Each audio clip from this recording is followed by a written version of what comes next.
Market లో invest చేసి మీ డబ్బులు డబుల్ చేసుకోవాలనుకుంటున్నారా? విజయవాడలో జరిగే సుందరరామిరెడ్డి గారి లైవ్ సెమినార్ కి అటెండ్ అవ్వండి. Welcome to Suman TV. నేను మీ సుమన్ టీవీ నాగ్. కోల్కతా ఇన్సిడెంట్కి సంబంధించినటువంటి వాటిలో కనుక మనం చూస్తే ఎప్పుడెప్పుడు తుది తీర్పు వస్తుందా అని ఎదురు చూసినటువంటి వాళ్ళే ఉన్నారు. వారందరూ కూడా నేను హైకోర్టు అడ్వకేట్ అలగరి రవీంద్రనాథ్ గారు చేసినటువంటి వీడియోస్ కింద, అంటే ఏ వీడియో చేసినా కూడా డాక్టర్ కేసు ఏమైంది అని చెప్పేసి అడుగుతూ ఉన్నారు కదా. సో దానికి సంబంధించినటువంటి తుది తీర్పు ఈరోజు కోర్టు నుంచి రావడం జరిగింది. అయితే పూర్తి అప్డేట్స్ ఏంటి, ఏ విధంగా ఉంది, ఎలాంటి శిక్ష పడే అవకాశం ఉంది అనేది ఈరోజు మనతో పాటు హైకోర్టు అడ్వకేట్ అలగరి రవీంద్రనాథ్ గారు ఉన్నారు. అది వారి మాటలో అంటే తెలుసుకుందాం. Hello sir. హాయ్ అండి నాగరాజ్ గారు. సరే, ఎప్పుడెప్పుడు అని దేశం మొత్తం యావత్ దేశం ఎదురు చూసింది సార్ కోల్కతా ఇన్సిడెంట్ గురించి సంబంధించి. అయితే ఇందులో ప్రధానంగా మనం మాట్లాడుకోవాల్సింది అక్కడున్న డాక్టర్స్. అసలు వాళ్ళకి హ్యాట్స్ ఆఫ్ అని చెప్పడంలో ఏమాత్రం డౌట్ లేదు. ఇన్ని రోజులుగా ఒక ఉద్యమంలాగా చేసి వాళ్ళ ఆ జస్టిస్ మాకు కావాలి అని వాళ్ళ కంటి ముందు చూసినటువంటి ఈ ఇన్సిడెంట్కి సంబంధించి ఆ జడ్జిమెంట్ కోసం చూసింది ప్రతి ఒక్కరూ కూడా హర్షిస్తున్నారు. అండ్ అక్కడ చాలామంది కూడా సపోర్ట్ చేస్తూ మాట్లాడుతూ ఉన్నారు. గవర్నమెంట్కి స్పెషల్ థ్యాంక్స్ అని చెప్పి పూర్తి వివరాలు ఏంటి సార్, అసలు ఈరోజు ఏం జరిగింది కోర్టులో?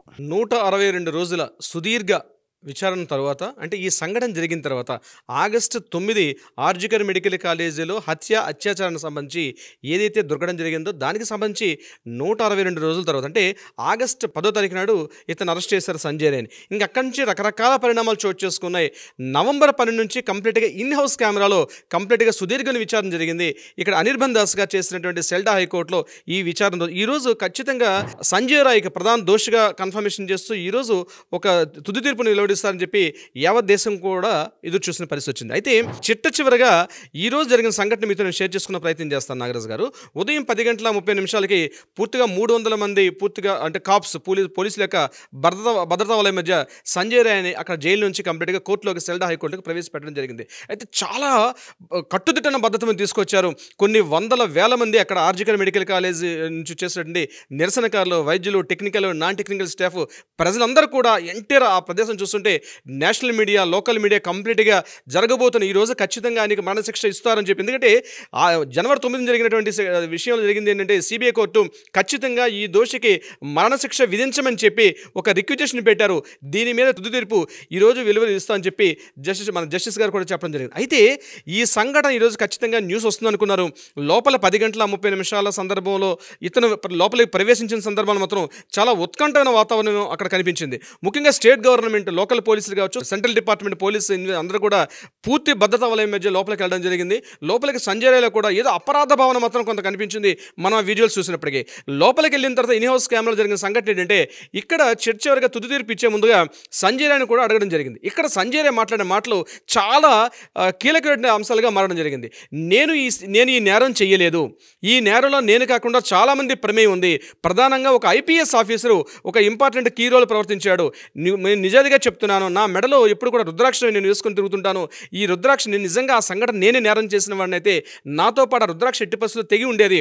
రుద్రాక్ష తెగలేదు కాబట్టి నేను ఇన్నోసెంట్ పర్సన్ని, నా గోడు కూడా వినండి అని తుది తీర్పు ఇంకా వెలువరిస్తాను అని చెప్పి ఎప్పుడైతే న్యాయమూర్తి గారు తన పెన్ తీసుకుని ఇంకా ఫైనల్ జడ్జిమెంట్ ఇస్తాన టైంలో సంజయ్ కంటిన్యూగా ఏడుస్తూ ఈ మాట వెలిపుచ్చిన తర్వాత చిట్ట చివరిగా ఒక అవకాశాన్ని ఇస్తానని చెప్తూ ఆయన ఒక విషయం చెప్పారు. జస్టిస్ అనిర్బన్ దాస్ గారు మాట మాట్లాడుతూ, దోషిగా అయితే పూర్తిగా ఇప్పటివరకు సంజయ్ రాయ్ సస్పెక్టెడ్. ఇప్పుడు ఈరోజు వెలువరించినటువంటి న్యాయం ప్రకారం ఏంటంటే, ఈరోజు సంజయ్ రాయ్ దోషి అంటే ఈ యొక్క నేరం అతను చేశాడు అని చెప్పి అనిర్బన్ దాస్ గారు ఒక స్టేట్మెంట్ ఇవ్వడం జరిగింది.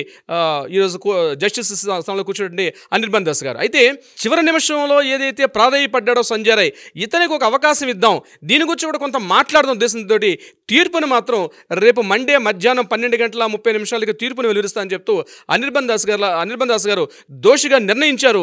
కానీ తీర్పు అంటే శిక్ష ఏముంటుంది అంటే, పూర్తిగా మరణశిక్ష ఉంటుందా, అంటే డెత్ సెంటెన్స్ ఉంటుందా, లేకపోతే యావజ్జీవ కారాగార శిక్ష ఇస్తారా, లేకపోతే XYZ ఏముంటుందనే విషయం మీద మాత్రం ఆ ఒక జడ్జిమెంట్ తీర్పుని మాత్రం వాయిదా వేశారు. అడ్జర్న్మెంట్ మోషన్ చెప్పారు. అది 12:30 మండే నాటికి చేశారు. కానీ ఇక్కడ సంజయ్ రాయ్ చేసినటువంటి వ్యాఖ్యల్ని మాత్రం చాలా కీలకంగా తీసుకున్నారు. ఆయన యాక్చువల్గా ఇంకా డిక్లేర్ చేసేసి మధ్యాహ్నం చెప్దాం అనుకున్నారు. మధ్యాహ్నం 2:30 అంటే చిట్ట చివరి క్రాస్ ఎగ్జామినేషన్లో అటువైపు నుంచి సంజయ్ రాయ్ నుంచి అడ్వకేట్స్ మాట్లాడుతున్నారు, ముఖ్యంగా కవితా సర్కార్ మాట్లాడారు, అదేవిధంగా సిబిఐ నుంచి కూడా వీళ్ళు మాట్లాడడం జరిగింది. ఇవన్నీ విన్న తర్వాత ఫైనల్ తుది తీర్పు ఇచ్చే సందర్భంలో ఎట్ ద సేమ్ లాస్ట్ మినిట్లో సంజయ్ రాయ్ ఈ రకంగా మాట్లాడిన తర్వాత సరే ఒక దోషి కూడా ఒక అవకాశం ఇద్దాం, ఎందుకంటే భారతీయ చట్టాలు చెప్తున్నారంటే ఎంత నేరం చేసిన వ్యక్తి కానీ చివరికి ఒక అవకాశం ఇవ్వడం ఇంపార్టెంట్.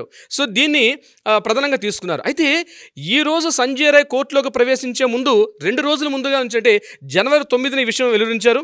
జనవరి 9 నుంచి కూడా పరిణామాలు చూసినట్టయితే ఇక్కడ జైల్లో సంజయ్ రాయ్ చేసిన బిహేవియర్ మాత్రం చాలా ఇంట్రెస్టింగ్గా జరిగింది. అక్కడ మనకి పోలీసు ఉన్నతాధికారులు కొంత విషయాన్ని వెలువరించారు. లాస్ట్ 3 డేస్ నుంచి కూడా ఆయన ఫుడ్ తీసుకోవడం లేదు. మెడిసిన్స్ ఏవైతే ఇస్తారో ఆయనకు సంబంధించిన మెడిసిన్స్ కొన్ని ఉన్నాయి, ఆ మెడిసిన్స్ కూడా తీసుకోకుండా పూర్తి ఏకాంతంగా ఉంటున్నాడు.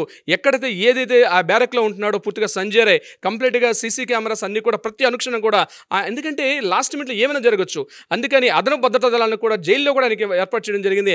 ఆయన ప్రతి మూమెంట్ కూడా ఎక్కడికి వెళ్తున్నాడు, ఏం చేస్తున్నాడు, ఈవెన్ దో వాష్రూమ్కి వెళ్ళేటప్పుడు కూడా పూర్తి కట్టుదిట్టం మధ్య భద్రతా వలయాల మధ్య పెడుతున్నారు. అయితే ఫుడ్ని మాత్రం తీసుకోవట్లేదు.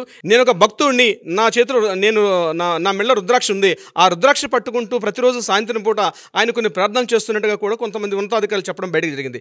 ఇదంతా లాస్ట్ 3 డేస్ నుంచి జరిగిన సంఘటన. ఈ రోజు మధ్యాహ్నం ఖచ్చితంగా తీర్పు వస్తుందేమో, వెలువరిస్తారన్న సందర్భంలో సంజయ్ రాయ్ మాట్లాడిన మాటలు, నా మెడలో రుద్రాక్ష ఉంటుంది, నా మెడలో రుద్రాక్ష ఆ రోజు కూడా ఉంది, ఏదైతే ఆగస్టు 9 జరిగిన సంఘటన సమయంలో కూడా రుద్రాక్ష ఉంది, నేను అందులో ఆ కార్యక్రమం ఏదైతే మీరు చెప్తున్నారో ఆ నేరంలో నేను పార్టిసిపేట్ చేయలేదు, నిజంగా చేసి ఉంటే నా రుద్రాక్ష తెగిపడేది అని ఒక కీలకం చెప్పిన తర్వాత అనిర్బన్ దాస్ గారు, జస్టిస్ స్థానంలో ఉన్నటువంటి అనిర్బన్ దాస్ గారు ఇమీడియట్గా దీన్ని రేపటికి వాయిదా వేశారు. ఇది ఒక కోణంలో మనం మాట్లాడుకుంటే పేరెంట్స్ ఎవరైతే ఉన్నారో పేరెంట్స్ ఒక విషయం చెప్పారు. చనిపోయిన మృతురాలు యొక్క పేరెంట్స్ ఒక విషయాన్ని, కీలకమైన విషయాలు చెప్పారు. సిబిఐ ఏదైతే దర్యాప్తు చేశారో సిబిఐ దర్యాప్తు మాత్రం అనుకున్న విధంగా జరగలేదు. ఉన్న విషయాన్ని యాస్టేజ్గా చెప్పారు తప్పించి సిబిఐ మాత్రం ఈ విషయంలో మాత్రం అంత అనుకున్నంత ఫాస్ట్గా జరగలేదు. ఇకపోతే డిఎన్ఏ టెస్ట్లో నలుగురు అంటే నాట్ ఓన్లీ ఈ ఒక్క నిందితుడే కాకుండా మరొక నలుగురు పార్టిసిపేట్ చేశారు. ఈ నలుగురితో పాటు మరొక మహిళ కూడా ఉంది. వాళ్ళందరినీ వెనకేసుకొస్తున్నారు. ప్రభుత్వం దీని మీద పూర్తిగా వెనకేసుకొస్తున్నారు. సిబిఐ దర్యాప్తు మీద మాత్రం మాకు నమ్మకం లేదు. బట్ ఏదేమైనప్పటికీ కూడా ఈరోజు కోర్టు ఇచ్చే తీర్పుని మేము ఒబే చేస్తాం. అయినప్పుడు కూడా సుప్రీంకోర్టులో కొన్ని విషయాలు ఉన్నాయి. సంజయ్ అంటే ముఖ్యంగా సందీప్ ఘోష్ మీద సుప్రీంకోర్టు కూడా విచారణ జరుగుతుంది. ఇవన్నీ విషయాలు సుప్రీంకోర్టు కూడా పరిగణలో తీసుకోవాల్సిన అవసరం ఉంటుంది.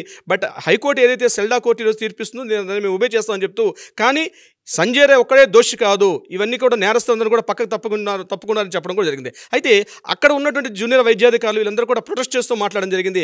వాళ్ళు చెప్తున్నారు సంజయ్ రాయ్ ఒక్కడే కాదు, ఇక్కడ సంజయ్ రాయ్ కేవలం ఒక పావుగా మాత్రం వాడుకున్నారు, దీని వెనకాల చాలా పెద్ద పెద్ద హస్తాలు ఉన్నాయి, వాళ్ళని కూడా వెలుగులోకి తీసుకురావాల్సిన అవసరం అయితే ఉంది.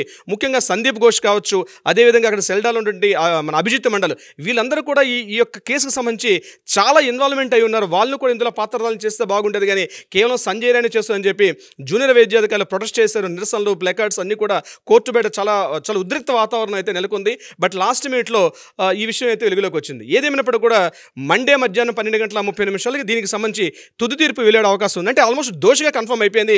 ఇప్పుడు శిక్ష ఏమి వేస్తారు, ఈ శిక్షను ఎప్పుడు అమల్లో పరుస్తారనే విషయం మీద మనకి మండే మధ్యాహ్నం 12:30 దీని మీద ఇన్ఫర్మేషన్ వచ్చే అవకాశం ఉంది. నాగరాజు గారు, కానీ ఏదేమైనా సరే అన్న, we want justice, we demand justice.